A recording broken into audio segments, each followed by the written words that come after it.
बिस्मिल्लाहिर्रहमानिर्रहीम।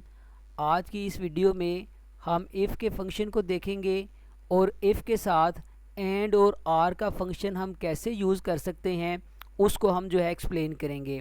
तो हमारे पास एग्ज़ाम्पल नंबर 1 के अंदर हमारा क्राइटेरिया ये है कि अगर किसी स्टूडेंट के जो मार्क्स हैं वो 49 से ज़्यादा हैं तो ऐसे स्टूडेंट के रिज़ल्ट के अंदर जो है वो पास हम डिक्लेयर कर दें।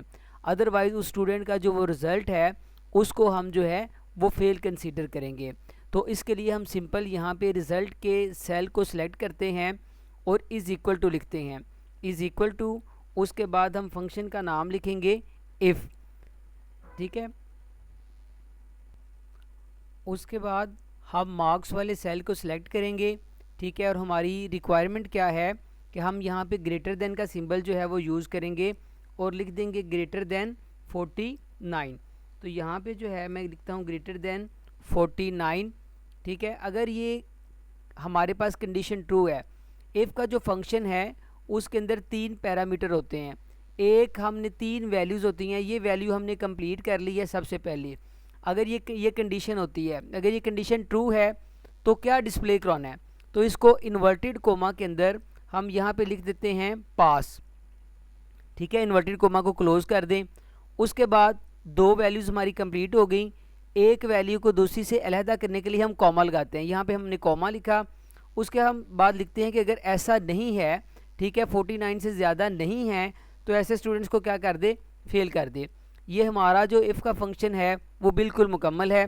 उसके बाद यहाँ पे एंड के ऊपर जो ब्रैकेट है इसको हम क्लोज़ कर देते हैं और एंटर प्रेस करते हैं, ठीक है। ये देखिए स्टूडेंट के मार्क्स जो हैं हमारे पास जो है 95 से ज़्यादा हैं और ये पास है।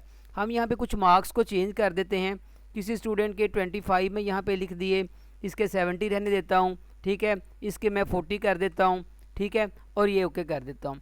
अब जब हम एक सेल के लिए हमने लिख दिया तो यहाँ से हम इसको पकड़ के ड्रैग करते हैं, माउस के साथ नीचे इस तरह खींचते हैं तो ये तमाम जितने भी सेल्स हैं उनके ऊपर इम्प्लीमेंट हो जाएगा।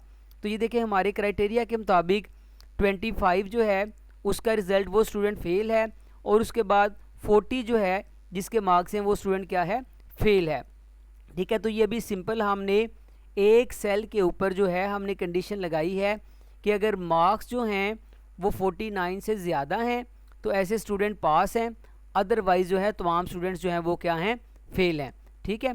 तो अब हम जो है सेकंड एग्जाम्पल के ऊपर आते हैं। इस एग्जाम्पल के अंदर हम 2 क्राइटेरिया, 2 कंडीशंस लगाते हैं। हमारी जो रिक्वायरमेंट है एग्जाम्पल नंबर 2 के अंदर वो ये है कि अगर किसी स्टूडेंट के जो मार्क्स हैं, ठीक है, वो 90 से ज़्यादा हैं और उसकी अटेंडेंस जो है वो 95 से ज़्यादा है तो ऐसे स्टूडेंट को हमने स्कॉलरशिप देना है, अदरवाइज़ हमने स्कॉलरशिप नहीं देना। तो यहाँ पे हम फंक्शन के अंदर फंक्शन को यूज़ करेंगे। इफ़ के फंक्शन के अंदर हम एंड का फंक्शन यूज़ करेंगे, ऐसे फंक्शन को हम नेस्टेड फंक्शन कहते हैं। तो हम यहाँ पे आते हैं इज़ इक्वल टू, बाहर जो मेन फंक्शन होगा वो इफ़ का फंक्शन होगा, तो यहाँ पे हम लिखते हैं इफ़, उसके बाद हम ब्रैकेट को स्टार्ट करते हैं। अब हम यहाँ पे जो है एंड का फंक्शन जो है यहाँ पे लिखते हैं। एंड का फंक्शन के अंदर जो है हम जितने भी पैरामीटर्स हैं वो हम यहाँ पे मेंशन करते हैं। तो यहाँ पे हमारे पास 2 रिक्वायरमेंट्स हैं। पहली रिक्वायरमेंट क्या है कि हमारे जो मार्क्स हैं वो 90 से ज़्यादा हों, तो मैंने लिख दिया, मार्क्स वाले सेल को सिलेक्ट किया और लिख दिया ग्रेटर देन 90, ठीक है। उसके बाद कॉमा, दूसरी मेरी एंड के अंदर कंडीशन क्या है, और मैं कहता हूँ अटेंडेंस जो है, ठीक है, ये ग्रेटर देन क्या हो, 95 हो, ठीक है। यहाँ पे मैं ग्रेटर देन 95 लिखता हूँ।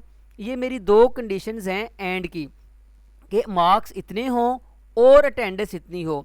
तो अब इसके साथ क्या किया जाए, ऐसे स्टूडेंट को स्कॉलरशिप देना है तो मैं यहाँ पे लिख देता हूँ येस। ऐसे स्टूडेंट के अंदर मैं क्या लिख देता हूँ, येस लिख देता हूँ, ठीक है, स्कॉलरशिप के अंदर। और अदरवाइज उसको मैं क्या करता हूँ, नो कर देता हूँ। ये हमारा जो है जो फंक्शन है वो इफ़ का कंप्लीट हो गया है, ठीक है। मैं इसको दोबारा आपको एक्सप्लेन कर देता हूँ।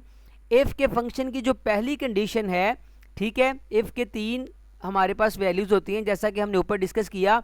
तो इसकी पहली वैल्यू के अंदर पूरे का पूरा एंड का फंक्शन आ रहा है, is equal to and this greater than this and E 14 greater than 95, ये इफ़ की पहली कंडीशन आ गई है।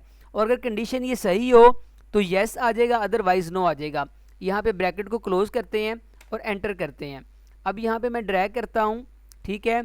अब ये देखें, सिर्फ एक स्टूडेंट ऐसा है जिसको स्कॉलरशिप मिल रहा है, तो ऐसे स्टूडेंट के मार्क्स भी जो हैं हमारी रिक्वायरमेंट के मुताबिक 95 से ज़्यादा हैं और इस 90 से ज़्यादा हैं, और इसकी अटेंडेंस भी 95 से ज़्यादा है। और इसके आगे क्या आ रहा है, यस आ रहा है। हम एक किसी और स्टूडेंट के मार्क्स को अपडेट करते हैं। सपोज करें यहाँ पे इस स्टूडेंट के मार्क्स को जो है वो मैं यहाँ पे 98 कर देता हूँ, और इसकी अटेंडेंस जो है उसको मैं 96 करके एंटर करता हूँ। तो ये भी देखें हमारे क्राइटेरिया के मुताबिक इस स्टूडेंट को भी जो है वो स्कॉलरशिप मिल रहा है। इसी तरह एंड की जगह आप आर का फंक्शन यूज़ कर सकते हैं। इज़ इक्वल टू इफ़ लिख के एंड की जगह आप आर लिखेंगे। सिर्फ एंड और आर में जो डिफरेंस है वो ये होता है कि एंड में जितनी भी कंडीशन होती हैं उन सब का सही होना ज़रूरी होता है। यानी कि अगर आपके मार्क्स जो हैं वो 90 से ज़्यादा हैं और अटेंडेंस जो है वो आपकी 95 से ज़्यादा है, तो ऐसे स्टूडेंट को ही स्कॉलरशिप मिलेगा।